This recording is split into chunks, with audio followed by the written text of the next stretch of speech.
ప్రజాక్షేత్రంలో ప్రజాస్వామ్యంలో ప్రతిపక్షాలని ఎదుర్కొనే ధైర్యం కానీ ప్రతిపక్షాల ప్రశ్నలకు సమాధానం ఇచ్చే తెగింపు కానీ తెగువ కానీ వారికి లేదు.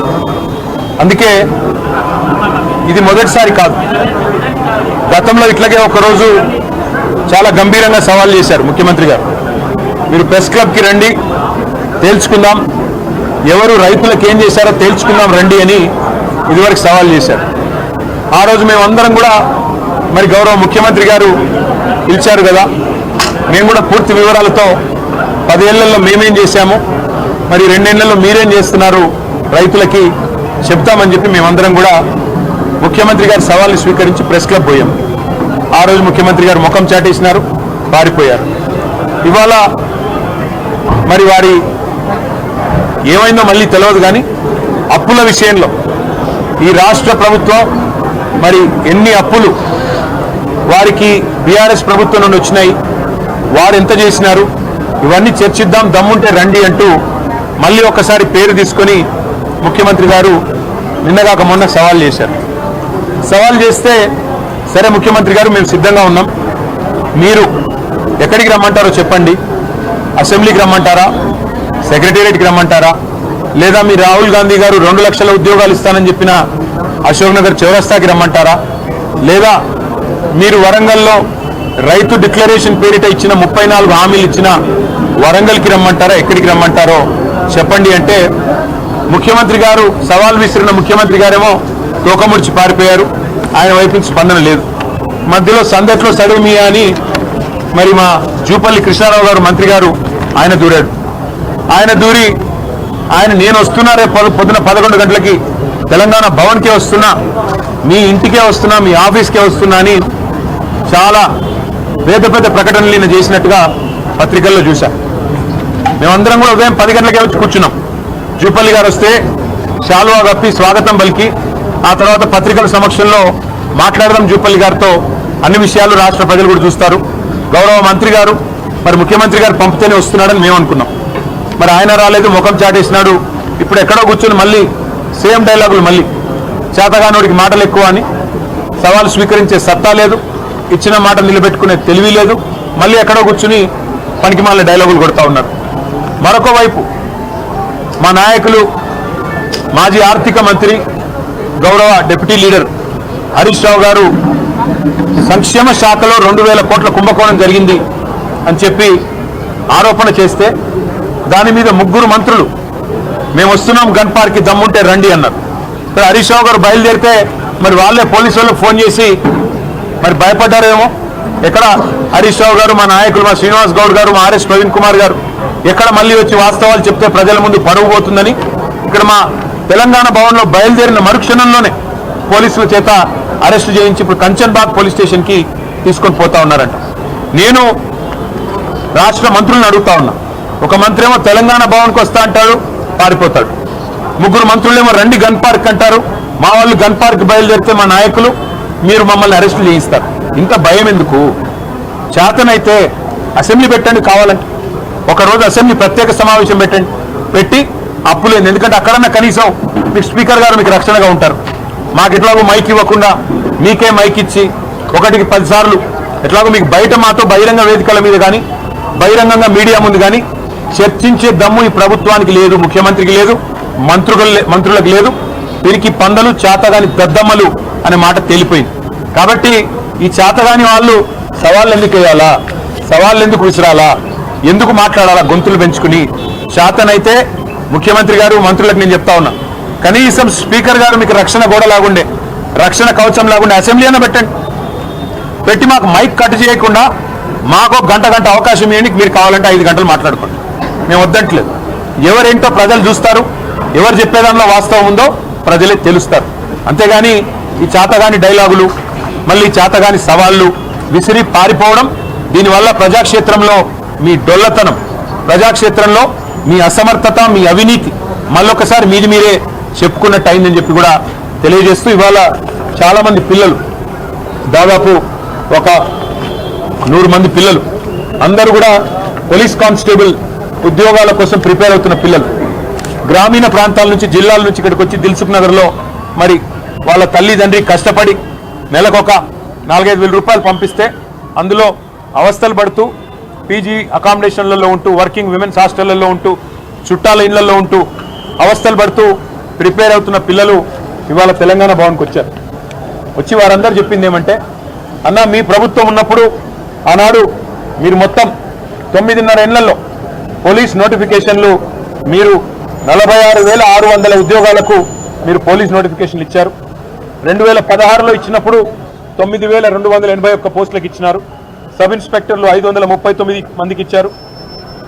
అట్లాగే 2018లో మళ్ళొక నోటిఫికేషన్లో 18,428 మందికి నోటిఫికేషన్లు ఇచ్చారు. దాంతోపాటు సబ్ ఇన్స్పెక్టర్లు 1,271 పోస్టులు ఇచ్చారు. మళ్ళీ 2022లో కూడా మీరు 16,614 ఉద్యోగాలకు నోటిఫికేషన్ ఇచ్చారు. సబ్ ఇన్స్పెక్టర్లు కూడా 554 మందికి ఇచ్చారు. అదే రేవంత్ రెడ్డి గారి ప్రభుత్వం మరి స్పష్టంగా వాళ్ళే చెప్పారు నోటిఫికేషన్లు ఇంకా ఎన్ని ఖాళీలు ఉన్నాయి అంటే 17,000 ఖాళీలు ఉన్నాయి అని చెప్పి వారే స్పష్టంగా లిఖితపూర్వకంగా ఆర్టీఐలో తీసుకుంటే సమాచారం కూడా ఇచ్చారు. కానీ మరి పోస్టులు పిలిచే కాడికి వచ్చేసరికి మాత్రం ఇవాళ కేవలం 5,000 ఉద్యోగాలు పిలుస్తామంటున్నారు. మేమందరం ప్రిపేర్ అవుతున్నాం, ఏజ్ రిలాక్సేషన్ కోసం ఎదురు చూస్తున్నాం. రేవంత్ రెడ్డి గారే 32 కాదు 34 ఏళ్ళు అని చెప్పి మినహాయింపిస్తాను మాట ఇచ్చారు. ఇది ఆయన ట్విట్టర్లోనే రేవంత్ రెడ్డి గారు పెట్టింది. 56,000 ఉద్యోగాలు ఇస్తానని చెప్పి 56,000 కొలువులు భర్తీకి రెడీగా ఉన్నది ప్రభుత్వం అని రేవంత్ రెడ్డి గారు అందులో 12,000 పోలీసు ఉద్యోగాలని ఆయనే చెప్పి ఆయన ట్విట్టర్ అకౌంట్లో పోస్ట్ చేసింది కూడా తీసుకొచ్చారు. తీసుకొని రావడంతో పాటు మీరు ఇందులో చెప్పిన మాట, మేము గతంలో కూడా భర్తీ చేశాం, భవిష్యత్తులో కూడా భర్తీ చేస్తామని కేసీఆర్ గారు ఆయన గవర్నమెంట్లో ఇచ్చిన నోటిఫికేషన్లు కూడా తన ఖాతాలో వేసుకొని ముఖ్యమంత్రి గారు మభ్యపెట్టే ప్రయత్నం చేస్తూ ఉన్నారు. ప్రియాంక గాంధీ గారు స్వయంగా వచ్చి జాబ్ క్యాలెండర్ అని చెప్పి యూత్ డిక్లరేషన్ అని చెప్పి మా అందరికీ కూడా మాట ఇచ్చారు. ఉద్యోగాలు వచ్చేంత వరకు నెలకు 4,000 నిరుద్యోగ భృతి ఇస్తామన్నారు. ఏది జరగలేదన్నా కనీసం మాకు ఉద్యోగాలన్నా రావాలి అంటే 20,000 ఉద్యోగాలకు నోటిఫికేషన్లు ఇచ్చే విధంగా మీరు ప్రభుత్వాన్ని డిమాండ్ చేయండి అంటూ పిల్లలందరూ కూడా వచ్చి మరి వారు కలిశారు. వారందరు చుట్టూ తిరిగారు. ఎమ్మెల్యేలు, డిప్యూటీ సీఎం, డీజీపీని కూడా కలిశారు. కలిసి అడిగారు, అయ్యా మీరు చెప్పిన మాటే, మేము అడుగుతున్నది ఏది గొంతమ్మ కోరికలు కావు, మీరు చెప్తున్న మాట మీడియాలో స్పష్టంగా ప్రభుత్వమే ఇచ్చిన వివరాలు ఏవైతున్నాయో వాటి ఆధారంగానే మేము అడుగుతా ఉన్నాం. మీరిచ్చిన యూత్ డిక్లరేషన్ ఆధారంగానే అడుగుతున్నాం. 2 లక్షల ఉద్యోగాలు మొదటి సంవత్సరంలో చేస్తా అన్నారు. సరే 2.5 సంవత్సరాలు అయిపోయింది, ఇప్పటి వరకు 12,000 ఉద్యోగాలు కూడా మీరు భర్తీ చేయలేదు. చేయకపోగా నిరుద్యోగ భృతి అన్న మాటను ఎక్కడో గంగలో ఎక్కడో ముంచేసినారు. 4,000 రూపాయలు ఒక్కొక్క నిరుద్యోగికి అన్నారు, ఒక్కరికి ఇవ్వలేదు.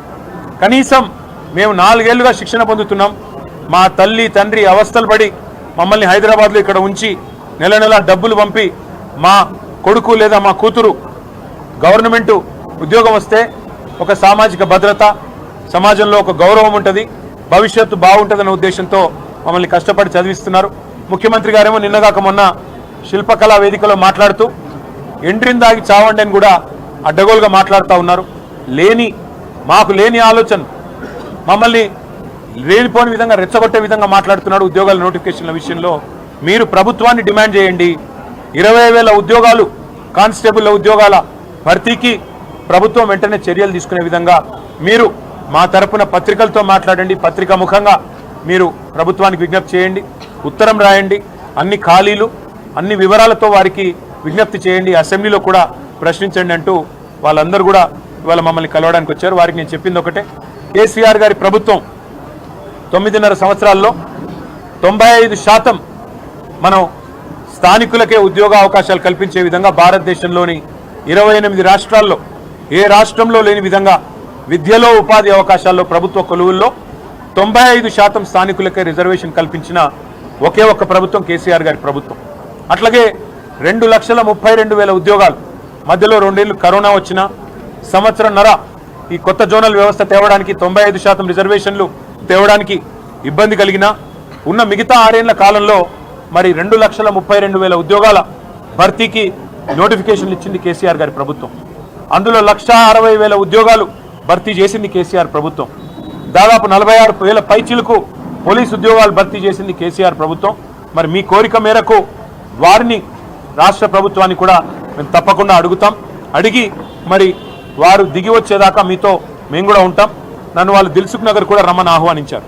అన్న మీరు రండి, మేమందరం దిల్సుఖ్ నగర్లో ఉన్నాము, మీరు రండి అంటే తప్పకుండా తొందరలో దిల్సుఖ్ నగర్ కూడా వచ్చి మిమ్మల్ని కలుసుకుంటానని చెప్పి ఆ పిల్లలకు మాటిచ్చాను. ఇవాళ వచ్చిన 100 మంది కాదు, అక్కడ వేలాది మంది ఉన్నారు. వారందరినీ కలుస్తాం.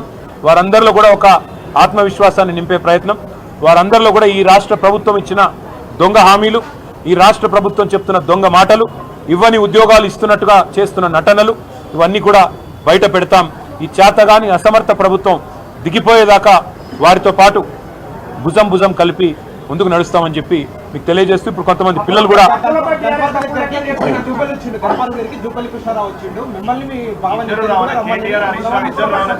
ఒక పని చేయమనండి. జూపల్లి కృష్ణారావు గారి కంటే ముందో ఎస్కాట్ వెనుకో ఎస్కాట్ ఉంటుంది.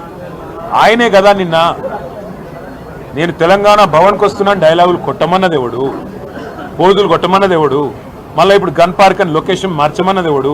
నువ్వు ఇప్పుడు కూడా చెప్తున్నా నేను. ఇప్పుడు కనుక మాకు ఆయన కంటే పోలీస్ ఎస్కాట్ పెట్టి పోలీసులు తీసుకుపోతారు. మరి మేము గాలు బయట పెట్టగానే మమ్మల్ని అరెస్ట్ చేస్తున్నారు. ఎవడు భయపడుతున్నాడు? పోలీసు వాళ్ళను ఉసిగొల్పి అరెస్టులు చేయించిన సన్నాసి ఎవడు? ముఖ్యమంత్రి, హోంమంత్రి, జూపల్లా ఎవడు? అసలు మంత్రుల క్లారిటీ ఉందా? 4 మంత్రులు ఏం బీకడ అనుకున్నారు మీరు? చర్చ అని మీరే పిలుస్తారు, లొకేషన్ మీరే చెప్తారు, పారిపోయేది మీరే. చేతగాని వెధవలు ఎవరో ఈ రాష్ట్రంలో ఇవాళ ప్రజలందరూ చూస్తూ ఉన్నారు. ఇప్పటికి కూడా నేను జూపల్లికి చెప్తా ఉన్నా, అక్కడే ఉండు గన్ పార్క్, మేము వస్తాం. మళ్ళీ నీ పోలీసులు పంపి అరెస్ట్ చేయించి మేము వాళ్ళు అరెస్ట్ చేస్తే మాకేం సంబంధం? ప్రభుత్వాన్ని నడుపుతున్నారా, సర్కస్ నడుపుతున్నారా? అరెస్ట్ ఎవరు చేస్తారు, ఎందుకు చేస్తారా నాకు అర్థం కాదు. సర్కారు నడుపుతున్నారా, సర్కస్ నడుపుతున్నారా? మీరు మంత్రులు, మీ చేతుల్లో ఉండేది హోంమంత్రి, పోలీస్ యంత్రాంగం అంతా మీ చేతుల్లో ఉంటుంది. మా నాయకులు హరీష్ రావు గారు, ఎందుకంటే ఆయన గతంలో ఆర్థిక శాఖ మంత్రిగా పనిచేశారు, అప్పుల విషయంలో మరి గతంలోనే శాసనసభలో స్పష్టంగా వివరంగా చెప్పారు హరీష్ రావు గారు. మరి అప్పులని జూపల్లి గారు తాతాలాడుతున్నాడు కదా, అందుకే హరీష్ రావు గారు అయితే కరెక్ట్గా ఉంటుందని చెప్పి పార్టీ హరీష్ రావు గారిని మీరు రమ్మన్నారు, అందుకే మేము పంపించాము. మరి మీ గేటు దాటక ముందే ఆయన అరెస్ట్ చేసి సిగ్గు లేకుండా మళ్ళీ ఇవాళ అక్కడుంటా ఇక్కడుంటా, ఇప్పుడు నేను గన్ పార్క్ పోతే మళ్ళీ చార్మినార్ కాడికి రా అంటాడు, చార్మినార్ పోతే కొల్లాపూర్ రా అంటాడు. ఏం చేయాలి నేను? ఆయన పారిపోయేటోని, ఇప్పుడు నిద్రపోయేటోని లేపొచ్చు, నిద్ర నటించడం ఎట్లా లేపాలి నేను? చేతగాని వాళ్ళకు మాటలు ఎక్కువ, చెల్లని నాణానికి గీతలు ఎక్కువ అని చేతగాని మంత్రులు, చేతగాని ముఖ్యమంత్రి డైలాగులు కొట్టడం పారిపోవడం కాదు. చేతనైతే అసెంబ్లీ పెట్టు, ఆడేయడెందుకు? అసెంబ్లీలో తెలుసుకుందాంపా. నువ్వు గన్ పార్క్ కార్డ్ని ఉంటా అంటే నాకు పోలీస్ ఎస్కార్ట్ పెట్టి నేను కూడా వస్తా.